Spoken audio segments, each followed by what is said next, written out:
એક વિધવા માએ પોતાના દીકરાને ઉછેરવા માટે તનતોડ મજૂરી કરી. દિવસ રાત પારકા ઘરના કામ કરીને દીકરાને ભણાવ્યો. પોતે ફાટેલા કપડાં પહેરે પણ દીકરાને રાજાની જેમ રાખે. દીકરો પણ માના સપના પૂરા કરવા માટે ખૂબ મહેનત કરે. દીકરાનો અભ્યાસ પૂરો થયો અને એક મોટા શહેરમાં નામાંકિત કંપનીમાં ખૂબ ઊંચા પગારની નોકરી મળી ગઈ. દીકરો હવે ગામડામાંથી શહેરમાં રહેવા માટે આવી ગયો. માને પણ સાથે લઈ ગયો. દીકરાના લગ્ન થયા અને ઘરમાં નવી વહુ આવી. દીકરાની માને થયું કે હવે મારે કોઈ ચિંતા નથી, ભગવાનનું ભજન કરીશ અને બાકીનું જીવન આનંદથી વિતાવીશ. પરંતુ જેમ જેમ સમય પસાર થવા લાગ્યો તેમ તેમ ભણેલી ગણેલી વહુને ગામડાની અભણ સાસુ આંખમાં કણાની જેમ ખૂંચવા લાગી. એને કોઈ બહેનપણી ઘરે આવે ને તો સાસુને રૂમની બહાર ન નીકળવાની સલાહ આપે, જેથી બહેનપણીઓ સામે ખરાબ ઇમ્પ્રેશન ના પડે. સાસુની હાજરીમાં એની સ્વતંત્રતા છીનવાઈ જતી હોય એવું વહુને લાગવા માંડ્યું. એક દિવસ એના પતિને સાસુની વિરુદ્ધમાં ફરિયાદ કરીને એમને ગામડે મૂકી આવવાની વાત કરી, નહીં તો પોતે ઘર છોડીને ચાલી જશે. દીકરાનું મન તો નહોતું માનતું. આમ છતાં એણે માને આ વાત કરી. માએ કહ્યું, બેટા હવે મારે ગામડે નથી જવું. હું ગામડે જઈશ ને તો લોકો તને ખરાબ બોલશે અને ગામના લોકો કહેશે કે માએ મજૂરી કરીને દીકરાને સાહેબ બનાવ્યો અને દીકરો પોતાની માને સાચવી પણ ન શક્યો. બેટા એના કરતાં તું આ જ શહેરના કોઈ પણ વૃદ્ધાશ્રમમાં મને મૂકી જા. તું બિલકુલ મૂંઝાઈશ નહીં. મને ખબર છે કે મારા પ્રત્યે તને બહુ લાગણી છે. મારા માટે તું તારી પત્નીને પણ છોડી શકે છે. પરંતુ બેટા હું તારું ઘર ભાંગવા નથી માંગતી. હું અહીંયા જ હોઈશ તો તું મને મળવા પણ આવી શકીશ.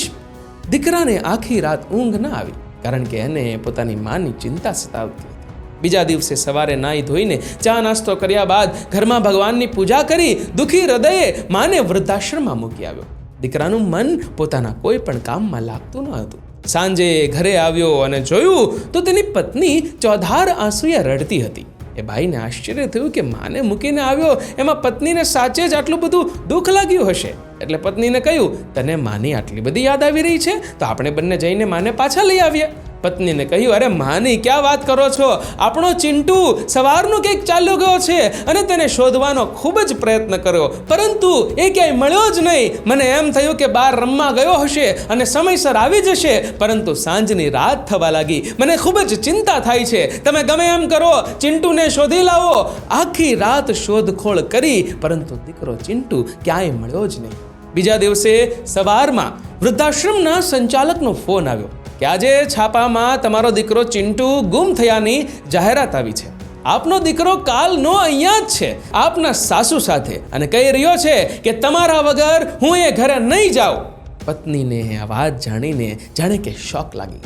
પોતાના દીકરાથી દૂર રહેવાનું દુઃખ એને તરત જ સમજાઈ ગયું. એને ખૂબ જ પછતાવો થયો. જઈને સૌથી પહેલા પોતાના પતિની અને પછી બંને જણા વૃદ્ધાશ્રમમાં જઈને માની માફી માંગે છે અને હોશે હોશે માને અને પોતાના દીકરા ચિંટુને ઘરે લઈ આવે છે. એક દીકરો કદાચ મા વગર રહી શકે, પણ એક મા તો દીકરા વગર એક ક્ષણ ના રહી શકે. પરંતુ આજનો સમાજ એને મજબૂર કરે છે, વૃદ્ધાશ્રમમાં મૂકી આવે છે. નાનપણમાં જેવા મા બાપે આપણને સાચવ્યા હોય એવા જ એમના ગઢપણમાં એમને સાચવવા એ દરેક દીકરાની ફરજ બને છે. તમારું આ વિડીયો વિશે શું કહેવું છે નીચે કમેન્ટમાં લખજો જરૂર.